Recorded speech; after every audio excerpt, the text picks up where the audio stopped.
Hey YouTube, my name is Peter with Geeks Trucking. How y'all doing? I'm doing okay. Got a tough couple 2 days, I tell you what.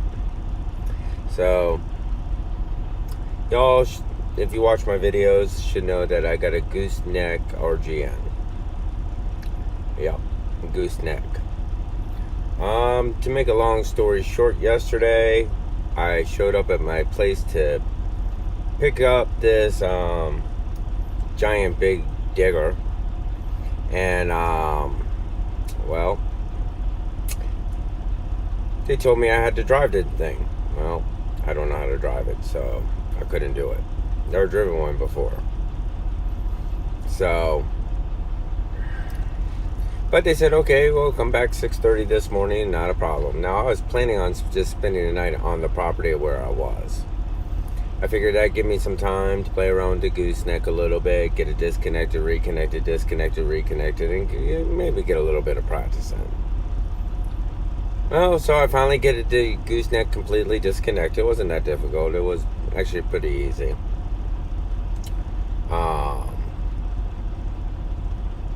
Get a call. You can't stay on property. Right. And by this time it was like about 5:38 in the evening, I believe. So I said, well, it's going to take me at least an hour. So I tried to reconnect the gooseneck, and I was trying to do it uphill. Not a good idea. Nope, not at all. And I was doing it on soft dirt. Not a good thing at all. So to make a real long story really, really short, or shorter, I dropped the gooseneck on the ground.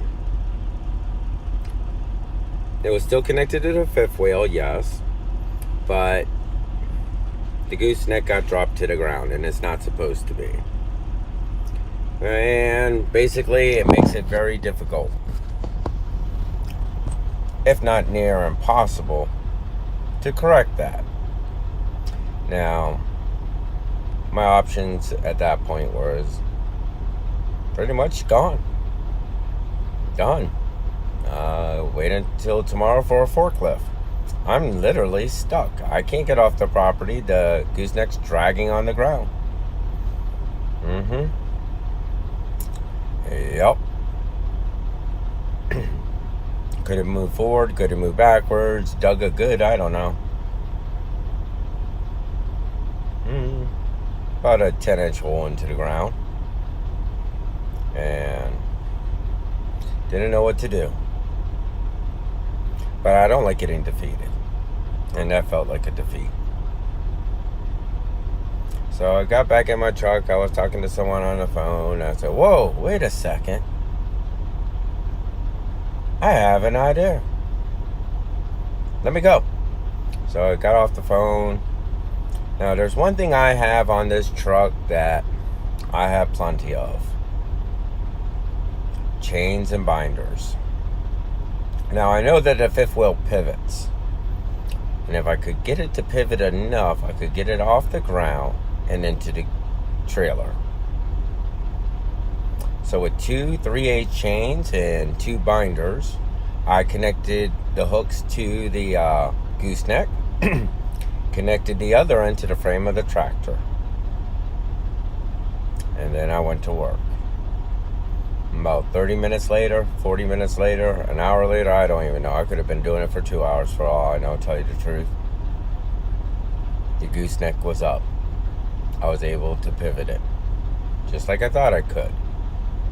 A lot of work, a lot of pain, I ain't gonna lie. I was in pain. But then I was able to connect the gooseneck to the trailer. Yep.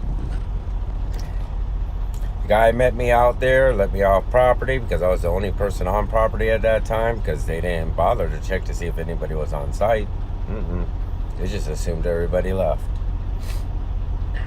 And then I made a big U-turn and parked right out front their gate and went to sleep. That was yesterday. So today,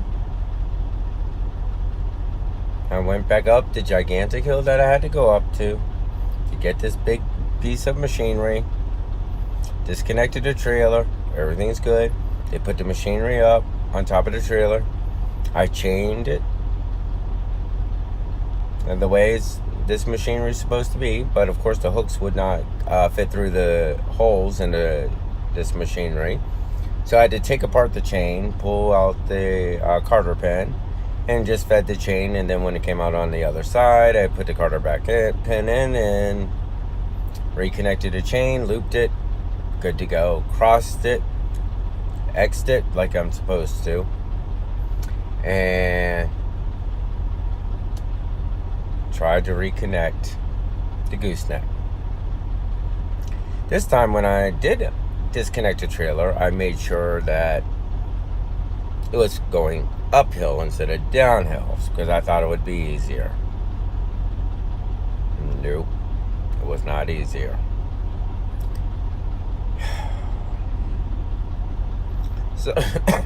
So basically, the trailer was too high and the gooseneck was too low. So basically, I had to take wood, put them behind my drives, move up a little bit, and basically built a bridge, got the drives up and over the wood, and I landed on the gooseneck. I landed on the trailer. The gooseneck landed perfectly. Got it all connected. Not a problem from that point on. Then, after putting out my flags, oversized everything, checking the chains, because I did jerk it pretty damn hard. When I made the tractor jump into the trailer. I'll have to do a video one day, just so you can see what I'm talking about in this video, especially if y'all don't know what a gooseneck RGN is. Yeah, it's a pain in the ass. I'm not gonna lie, it's a pain in the ass. And so I'm all set, release my brakes, step on the gas. Does not move. Does not move at all. Fiddle around with the brakes, pull the air hoses out of the trailer, pull them off the gooseneck. The trailer brakes just won't release. Now, I had to hit them with a hammer. I think that's what did it, because then I was able to go. Yeah, that took about another hour and a half. But as I was hitting it with a hammer, I accidentally missed once and hit the tire, and the tire wobbled. Never a good sign. Never ever a good sign. So I looked at the tire. The rim is bent to hell, and the tire is wobbling. Now, since I've had this RGN, on that side I have never hit a curb. On my right side, never. The load I hauled out here was light. It was 9,000 pounds. So I'm thinking I drove all the way from Utah to California with a dead tire. That's the only thing I can think of. And yes, before y'all say it, I did not pre-trip the trailer from Utah to California. In which, starting tomorrow morning, is exactly what I'm going to do. Every day I'm going to start pre-tripping it. So, I had to drive about 50 miles to the rider, and that's where I made the last video. So, that was fun. Then I get on I-5, and what the hell, what happens? Rush hour. Yep, rush hour. Granted, it's only like 3:30 in the afternoon, but still, rush hour. I don't know what it is with California and rush hour starting at 3:30, but it's rush hour. And I'm on the I-5, south of LA, going through LA and up and over and down the Grapevine. So finally I get through LA, start climbing up the Grapevine, and all of a sudden I hear a honking from another truck. So I slow down. So his window's with his passenger window with the driver window, and he's pointing to the back of my truck. I'm sitting, oh shit, now what? Now what? Well, pull over to the side. First thing I do is check my chains, make sure my ratchet binders are tight, make sure everything's tight. Then I go back and check my oversized flag, which is still there, still attached, still good. I'm saying, what the hell? Really? Was he just screwing with me? And I started getting upset. And then I saw it. Yep. One of my chains didn't come loose, but the access chain fell on the ground when I went over a bump. And it was dragging across the ground. So I'm assuming I dragged it for anywhere from 5 to maybe 10 miles. All the gold covering is completely off the chain. It's no longer nice and smooth. It's rough. The chain is probably no good after this trip. Or at least that part of the chain.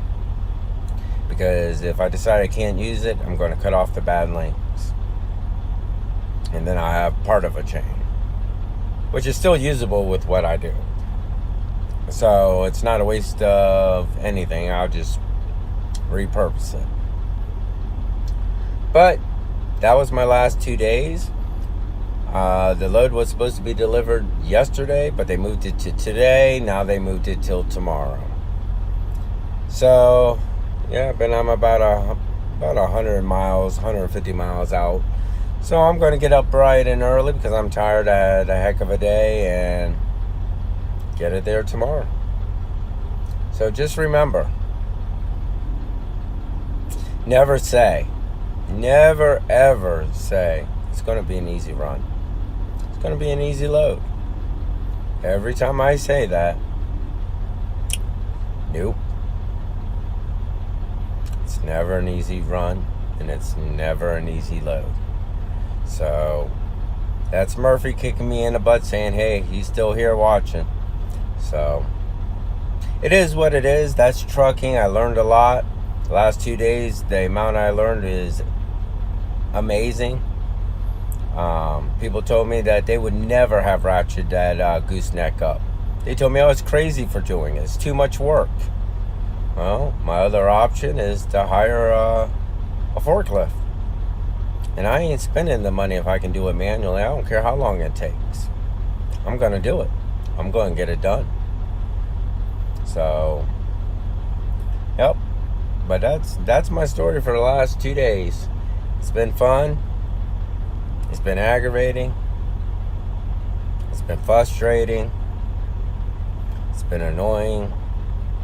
I say, what the hell? Because again, if you don't say that at least once or twice during your load, you're not doing something right. And it is what it is, but you know what? I will deliver.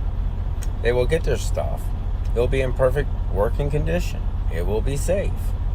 I will be safe. But it's just what it is. So, y'all have a great day. And leave a comment. I'm tired as anything. I'm going to be going to bed soon, so I can continue my adventure tomorrow. So, give me a thumbs up, thumbs down, subscribe. Know anybody who's thinking about getting their CDL? Already have their CDL? If they're a newbie, a rookie, share my videos with them. Because you know what? We all make mistakes out here, and it's okay. You just need to find a solution. And every mistake you make, there's a solution. So, y'all have a wonderful day, and I will be talking to you soon.